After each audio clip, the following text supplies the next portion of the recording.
question is, does it stand alone or is it part of a larger exhibition? We also did another show, this was Jonas and Gina Pane, where there was projected work and flat work, and in the design process and placement of the projectors, we had to take into account where we could have light and dark. This was a very nice, exhibit that was reconstituted after it had already closed, if I'm remembering correctly. And so when we got a hold of, I think it was Houston, they regathered all the stuff and sent it to us. And they forgot to tell us that Joan Jonas's tech needed to be a part of this. So I think 4 days before the exhibit was going to open, we had Joan Jonas's tech in here, and you can see little chalk drawings and all these things that had to be done with like a stencil, and it was like colored in like this. In the meantime, I'm hanging projectors. I use a lot of speed rail to make connections and to go across. You can see the ceiling space. This is the 24-foot space that wasn't shown in the earlier slide.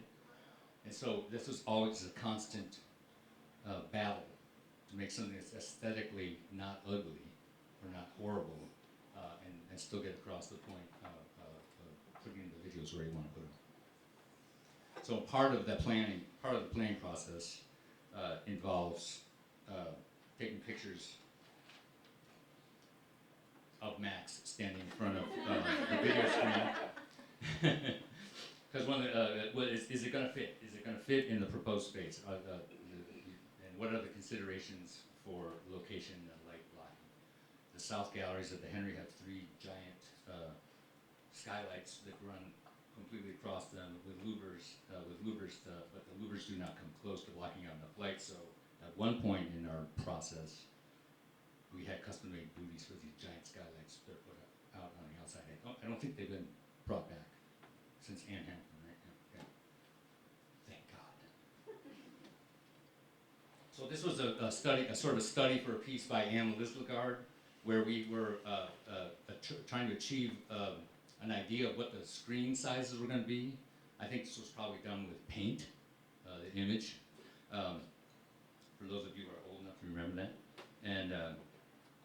and we would send these images back and forth in the studio to get an idea, and then we had to build screens that actually would lean against the wall, that we had to hit. We had to hit them exactly with the image, and so this was what we ended up with for the. I think they went with the left side, huh? And so over the course of the time, so this is how the install view was, and those are all made out of 3/4 inch MDF. My favorite material. Yours too, apparently. Oh, it was you. And then this is what the it's not a great slide, but you get an idea. This is what the projection looked like with the reflections on the floor and stuff. The most recent one that I worked on was before I left, or that I was a part of. It was a team effort. Was a work by Michelle Handelman, Irma Vep, and this was in the North Galleries, and it was a very cinematic designed sound and visual piece. Very high end for us. I think at the time that we had to do a lot of work around that. It's an example of work that required many plans to be drawn by the exhibition designer, in this case Jess, and shared with the artist to determine the best layout possible without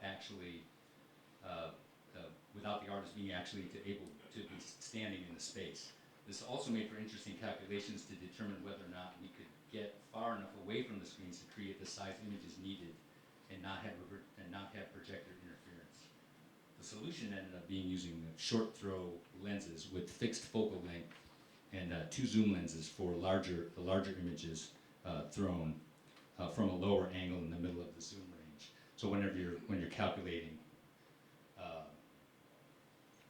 distance from the screen, you want to keep, and you're working with a zoom, you want to be able to give yourself some slop so you can move forward and backwards if you're trying to hit an exact screen. And these are the same kinds of things as the Lislegard where the image fits edge to edge on a freestanding screen. Those are the most headache-inducing types of screens to be making. So part of that is determining the screen size. One of my favorite resources on this is Projector Central. I don't know how many of you have ever banged around on that, but this site contains an unbelievable amount of information about all things projector. Everything from projector comparisons based on specs to a dictionary of definitions of terminology, and my personal favorite, the lens calculator.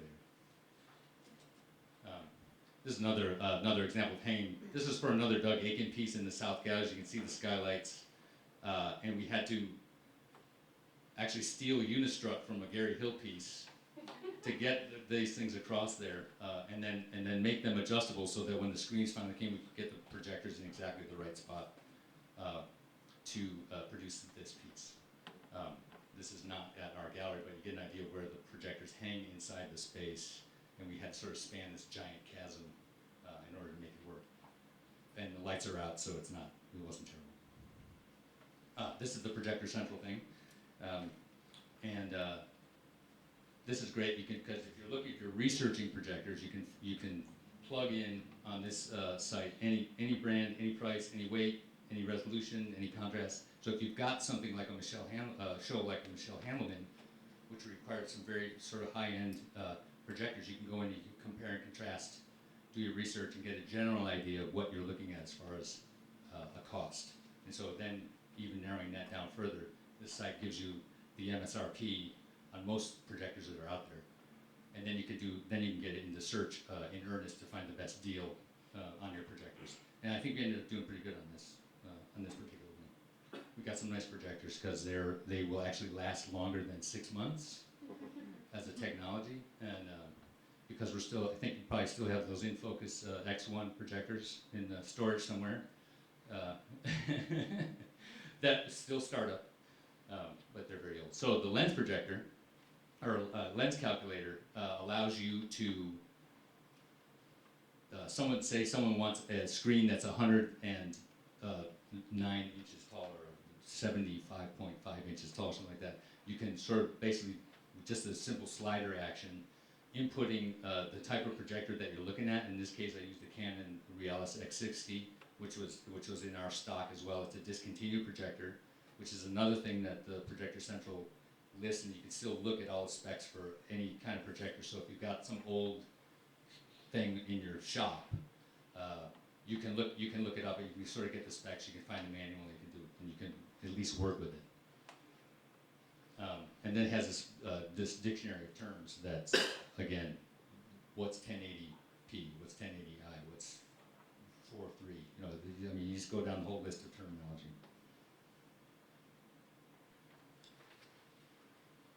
And then there's also the manual. When in doubt, read the manual for screen sizes. And these don't always jibe. And so that's the other thing about this. For as many times, because I'm doing stone carve, that's like I'm a stone carver for tech. And so I can look at all this stuff. I can calculate the screen sizes. I can do the Projector Central thing. I can write numbers on a paper and do math. But I still have to look at the image on the wall and see what the lens for this specific projector I've got, like the specific one in the line that we're buying from, to see what's happening. Because sometimes there's just bugaboos. Each projector can even have its own sort of ghost in the machine kind of thing going on, where it's not going to do exactly what they say it's going to do. And so I think it's always good to sort of stick your hand in the side of Jesus and figure it out by actually projecting. Does the work arrive with its own equipment? Does it have some equipment? Does it have all equipment? We did a piece with Erica Vogt. It was a small projected piece where we had to build a stand, and then we had to buy the projector and do all this stuff, and then pass this exhibit on to another institution. So I included with that all the specs that we had on it for this. And this was basically basically a plug and play of a 16 millimeter film with the sound of a 16 millimeter film projector. Some artists don't want you getting anywhere near their work on the technical side, and will insist that you use their tech. This is Rennie Dykstra, I believe. Is that right, Dexter? And all of his equipment and his tech all arrived, and this thing was magnificent. It was just like, how did you do that? He was great, Polish guy. He'd go outside and smoke every 10 minutes. But man, could he set up a projector? And so, on the other hand, there's Gary Hill. How many of you are familiar with Gary Hill's work? I know some of you are. Yeah. Have you ever seen behind the scenes of Gary Hill's work? Gary's like a mad scientist. He's wonderful to work with and does really, really interesting work. And he would, for a show we did with him, the last sort of retrospective-ish show that we did with him, he brings a lot of equipment. His studio is just crammed full of equipment. And this was the thing that ran a piece called Widdershins. That was a giant maze piece that we had in the far south end of the gallery. And it's run all on 286 computers and laser discs. We also did years ago a Maya Lin exhibit where she needed to project a circle on a rug to do a projection on a rug in a circle. And so after scratching my head for a minute, I was like, well, how am I going to do that? Because the old style projectors, when you would aim them straight down, sometimes the voltage would change on them and you'd burn out bulbs like every day. So for those of you who purchased bulbs for projectors, it's a budget killer. So I thought, well, maybe I can make a mirror thing. And so I took an old satellite dish that we had in the back room and I attached a piece of wood to it, and then I did this masked out thing. It worked pretty good. Another thing that we have been called on to do sometimes is the Stranger Genius Awards. And we had a situation where one of the geniuses, I think this was the same show you were in, Webb, one of the geniuses needed to project 3 images on a wall exactly in the middle of the skylight space. And so we had this double strength 2x6 metal stud laying out in the back, and brought it in, cleaned it up, and fashioned these sliding adjustable projector mounts that allowed us to, because the artists need to make the adjustments at the last minute, allowed us to sort of move the projector wherever we needed to be in a horizontal line and get them exactly where you want it. It's down and dirty and very effective. And then there's this.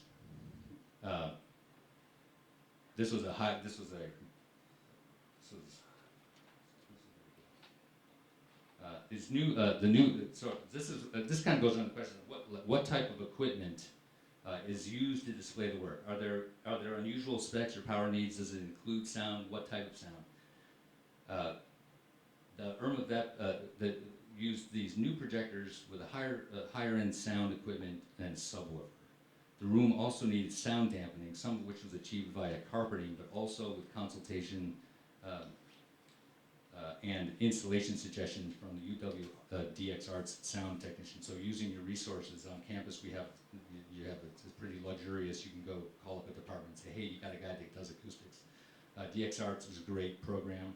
They got some very smart people working over there. And so Mike, one of the staff guys, came over and was very helpful in talking to us about the sound needs for this exhibition, because it's a rectangular room and sound in a rectangular room is notoriously bad.